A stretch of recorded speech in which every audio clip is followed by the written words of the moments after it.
daughters, Paige and Betsy, who are unbelievable.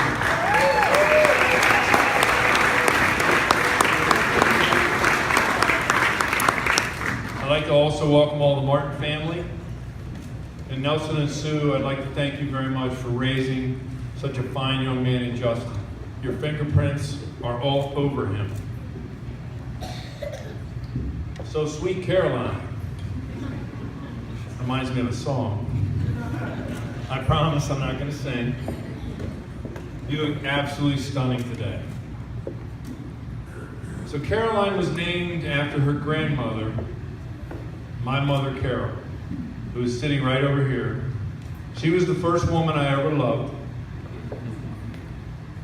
She will be available later this evening. If you would like to talk to her about what a wonderful son I was to raise, she's full of stories. For those of you who don't know, Caroline's nickname is Lainey. She's the youngest of my 3 daughters, and somehow, some way, she survived the abuse of 2 older sisters and the challenge of constant teasing from me. Thank God you have a beautiful and perfect mother. Notice how I worked that in? Now don't look at her. Don't look. No, she gets self-conscious. She'll steal the day away from the bride, I can tell. Well, when I think of you, Caroline, I think of a lot of things. I think of chocolate chip pancakes, which as a little girl she called pancakes. You called your big toe your thumb toe, and you were quite the baker at a young age, and you perfected crunchy chocolate chip cookies. There's a theme here. Caroline loves chocolate. You're also still my little tattletale, always spilling the beans on your sisters and mom.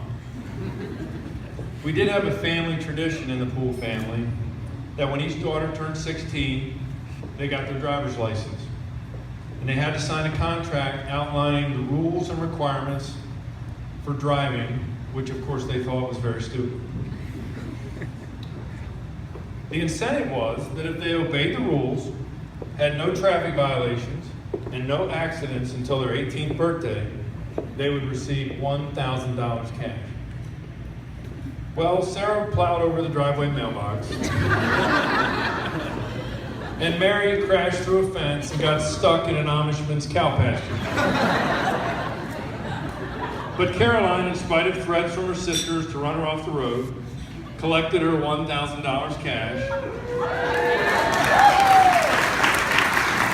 and rolled around on the floor in it in front of her sisters.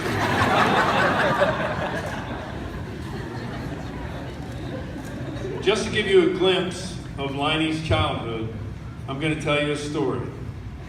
It's infamous in our family, and I don't think many of you know it, but it's called the kite story. On her 7th birthday, she was given a kite by the Lawhead family. That'd be Rip and Mary here somewhere. Where's Rip and Mary? Where are they? I never liked you. I never liked you at all. I don't know why you're here. Okay.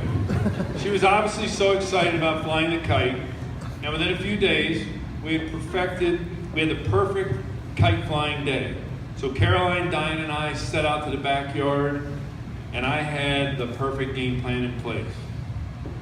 Caroline sat on the hill, eagerly awaiting the flight of her kite. Next, I took the controls to guide the kite once airborne, and Diane was given the very, very simple responsibility of holding the kite and running along the upper ridge of the hill, throwing the kite up into the air. Now, for those of you who don't know, Diane over the last 5 years has run a few half marathons, but to that point in our marriage, I'd never seen her run 10 feet. Maybe at a clearance rack at Nordstrom or something, but anyway, after multiple attempts and the kite never getting more than a few feet off the ground, I became a little impatient, and I started to firmly instruct Diane, okay, I was being a jerk, I know, on how she could better execute her role.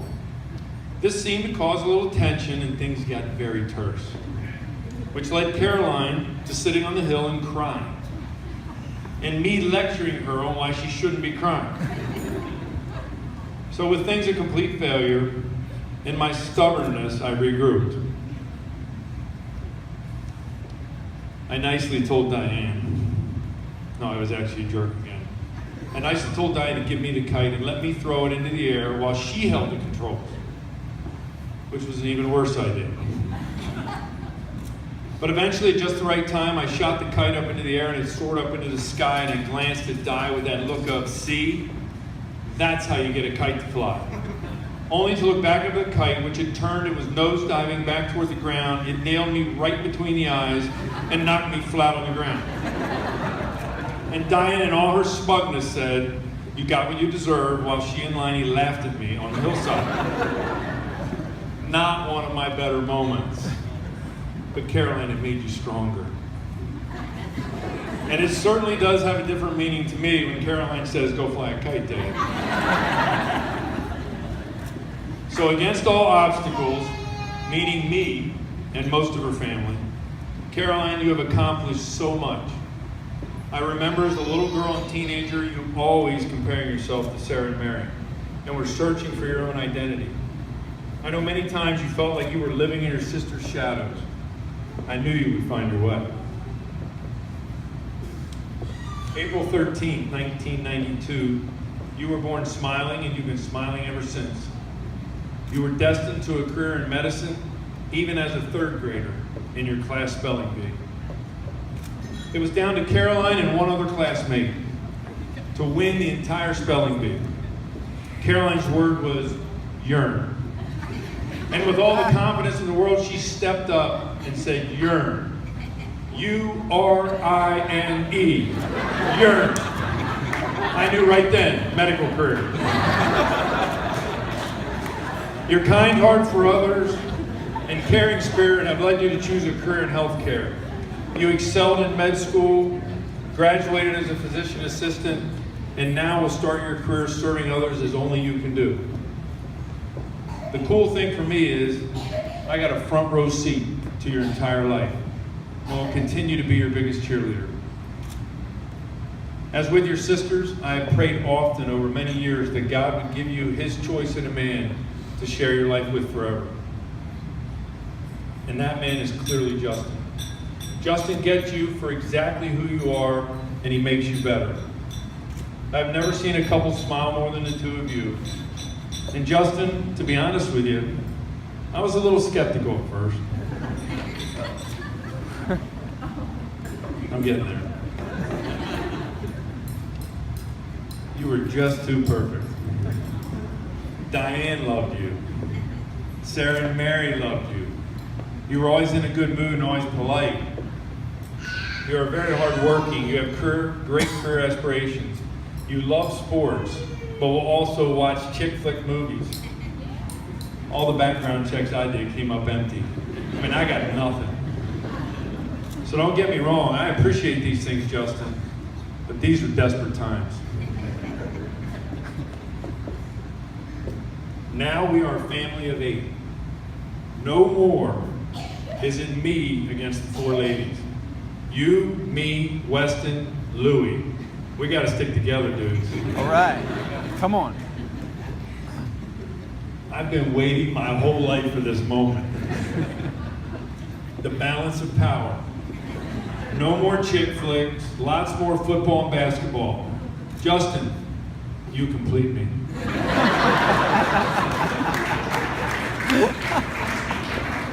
Seriously though, Diane and I love you and welcome you into our family with open arms. So Caroline and Justin, build the foundation of your marriage on Christ. I love that you both gave your hearts to Jesus before you gave it to each other. I love that you are best friends.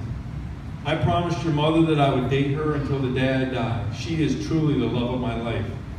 Don't hold back with each other. Live your marriage with passion and trust Christ. I promise you, if you do that, He will take you on an amazing journey of triumph and tears like no other. So little Liney, I leave you with these thoughts that I do not want you to ever forget. Yes, you are the baby of the family, and that made us a complete package. And all this time, as you search for your identity and place in our family, always measuring yourself against others, guess what? You are the one who casts a very, very large shadow on all of us. You are a gift from heaven, and I love you with all my heart. Thank you.